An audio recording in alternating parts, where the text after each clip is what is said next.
कुदरत की तख्लीक करदा हर चीज़ का कोई ना कोई रंग और बू होती है।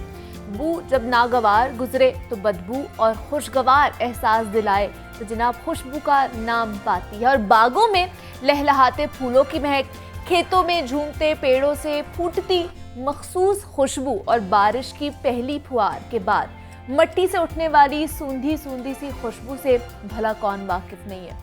खुशबू तबीयत का बोझलपन दूर करके मिजाज में ताजगी और फरहत पैदा करती है। और एक्सपर्ट्स का कहना है कि किसी भी तर्ज की कोई भी खुशबू इंसानी शख्सियत, मिजाज, नफ्सियात के साथ साथ उसकी सेहत पर भी असरअंदाज होती है। और सेहत पर खुशबू के असरात को देखते हुए एक नए तरीका इलाज की बुनियाद रख दी गई है जिसे अरोमा थेरेपी कहा जा रहा है। तो इस तरीका इलाज में खुशबुआत और उनके अर्कियात से जिस्म पर लेप किया जाता है, मॉलिश और स्टीम के जरिए इलाज किया जाता है। तो ये अरोमा थेरेपी है क्या, कैसे की जाती है, इस थेरेपी के इंसानी शख्सियत, मिजाज और नफ्सियात पर क्या असरात मुरतब होते हैं, घर में क्या हम अरोमा थेरेपी कर सकते हैं, इस पर आज हम बात करेंगे। हमारे साथ Rabia Syed, aroma therapy expert मौजूद है। राबिया, आपको वेलकम कहती हूँ जागल हॉल में। कैसी हैं आप? आई एम गुड, मैं ठीक हूँ, आप कैसी हैं? मैं भी बिल्कुल ठीक ठाक। और मेरे ख्याल से जब हम अरोमा थेरेपी करेंगे उसके बाद ज़्यादा हम अच्छे हो जाएंगे और ठीक हो जाएंगे। तो मुझे बताइए कि ये है क्या अरोमा थेरेपी?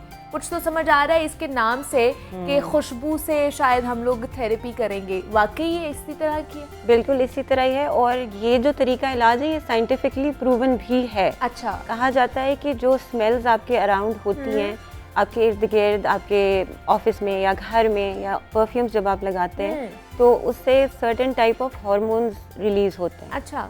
तो कई बार जब आपने देखा होगा, आप कोई खुशबू लगाते हैं तो एकदम से कामनेस की फीलिंग होती है। कई बार एक तेज सा परफ्यूम लगा के आपको घबराहट सी होती है, क्योंकि वो ब्रेन जो है वो हार्मोन्स रिलीज करने शुरू कर देता है। ठीक है। तो अब एक और बात भी है कि जब आप अरोमा यूज़ करते हैं तो it alters your state of mind. ये जैसे अगर फर्स्ट करो मैं स्ट्रेस में हूँ तो बिल्कुल ऑल्टर होके वो मेडिटेटिव या काम स्टेट में चला जाता है माइंड।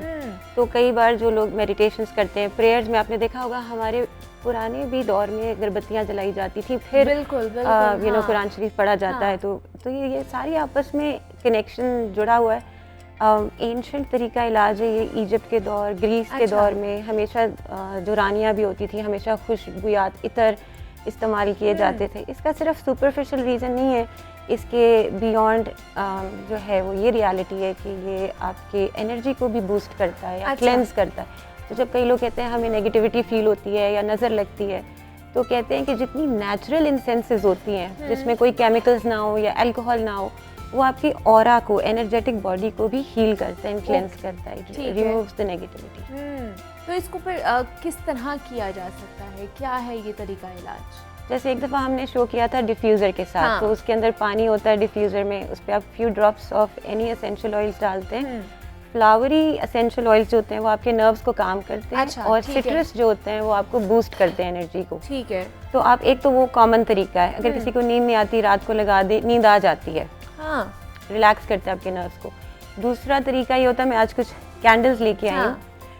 इसका कहते हैं कि जब कैंडल्स फायर एलिमेंट है फेंग शुई में। ओके। फेंग शुई एक तरीका है हीलिंग का, चाइनीज़ एंशिएंट मेथड है। उसमें कहा जाता है कि अगर आप कैंडल्स जलाएं और उसके साथ आप कोई अरोमा, जैसे ये रोज़ फ्लावर का अरोमा इंसेंस है या एसेंशियल ऑयल है, तो अगर हम इसके फ्यू ड्रॉप्स कैंडल के ऊपर डाल देते हैं, ठीक है, और उसके साथ हम कैंडल को, ये ऑलरेडी जो कैंडल्स है ये सेंटेड नहीं है? ये सेंटेड नहीं है। ठीक है। ये, और कई बार अगर आप सेंटेड लेते हैं दैट्स गुड टू, पर हमें ये नहीं ना पता कि वो कितनी नेचुरल सेंट है उसके अंदर। ओके, ठीक है। क्योंकि फिर टॉक्सिक भी हो सकता है एनवायरनमेंट अगर आप ऐसी कैंडल्स यूज़ करें जो, अब आप ये देखें कि जब ये जलेगी इसके साथ साथ अरोमा की स्मेल भी आती रहेगी, और फायर एलिमेंट कहता है कि मेरे हाथ ही में जल जाए।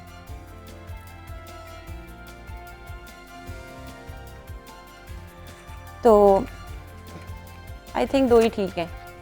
अब फिर कैंडल कहते हैं कि जो इसकी जो फ्लेम होती है ना, ये आपकी कंसंट्रेशन बढ़ाती है, प्लस अरोमा है, तो आप एकदम से कामनेस की स्टेट में चले जाते हैं कैंडल के साथ। इसका तरीका एक सिंपल सा है कि आप कैंडल को अपने पास भी रख सकते हैं, ऐसे थोड़ी देर इसको मेडिटेट करें, स्मेल करें, and you will feel a change, difference right away. ठीक है, वो अरोमा जो है वो पूरे आपको स्मेल आना शुरू हो जाएगी उस चीज़ की, और वो थेरेपी खुद ही से शुरू हो जाएगी। कितनी देर ये करनी चाहिए हमें, कौन सा वक्त होना चाहिए इसका? Aroma therapy can be done any time. अगर सुबह में किसी को, कई लोग तो सुबह उठ के थके हुए होते हैं, हाँ। तो आप लेमन ड्रॉप्स डालें कैंडल में, या वैसे भी जो प्रेशर पॉइंट्स होते हैं ना, अच्छा। जो आपकी शहरक, जो दिल से जुड़ी हुई वेन्स होती हैं यहाँ पे आप रब कर सकते हैं। हाथों पे रब करें, आपके कान के पिछले हिस्से में, ये वाली जगह पे, और गर्दन के पिछले हिस्से पे। अच्छा। आप कोई भी अरोमा ले लें, जैसे ये रोज़ ऑयल है, आई जस्ट टेक इट, फिर उसको आपने अपनी शहरक पे रब करना है। अच्छा। फिर आप स्मेल कैसे हैं इसको, इनहेल करें, एक्सहेल करें, राइट वे रिलैक्सेशन होती है। जो लोग इंटरव्यूज में नर्वस होते हैं तब लगा सकते हैं इसको, सुबह उठने से पहले, रात को सोने से पहले।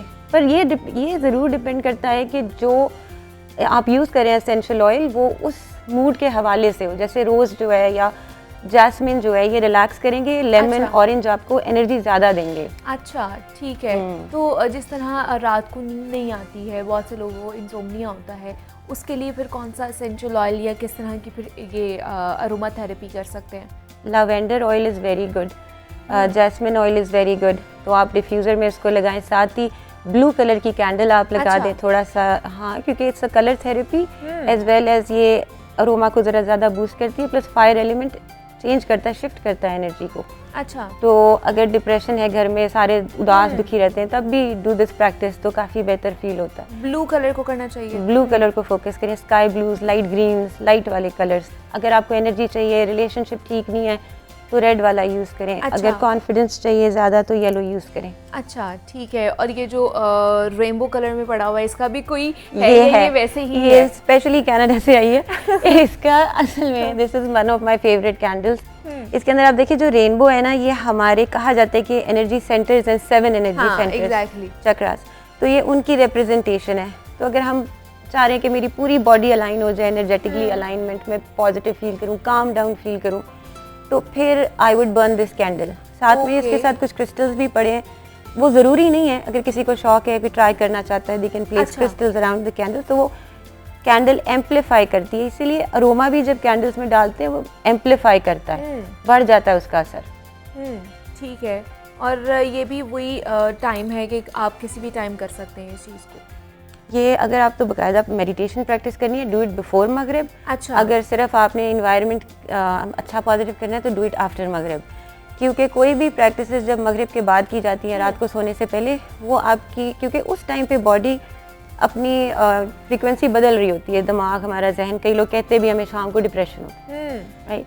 तो उस टाइम पे हम बॉडी को हिलाना जुलाना नहीं चाहते, इंटरनली हम एनर्जी को ज़्यादा मूव नहीं करना चाहते, हम काम डाउन करेंगे। अच्छा। दिन के टाइम हम उसका प्ले अराउंड कर सकते हैं। ठीक।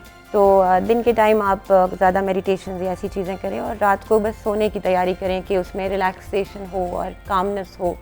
तो अच्छे ऑयल्स, अच्छे कलर्स, लाइटर शेड्स वो यूज़ कर सकते हैं। लेकिन जो सेंटेड कैंडल्स ऑलरेडी उनमें जो सेंट होता है वो यूज़ करें, तो उससे क्या कोई नुकसान होगा, या वो भी ठीक है किसी हद तक थेरेपी में?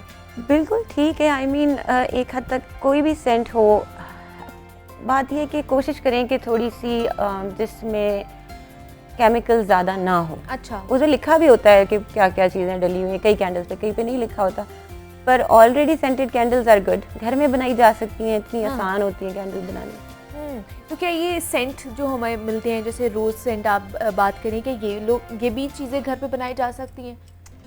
इसके थोड़ी टेक्निकलिटीज़ होती हैं, वैसे तो बनाया कुछ भी घर में बनाया जा सकता है, इट्स नॉट वेरी डिफ़िकल्ट। आप वैसे भी इसका एक तरीका बता भी देती हूँ बनाने का।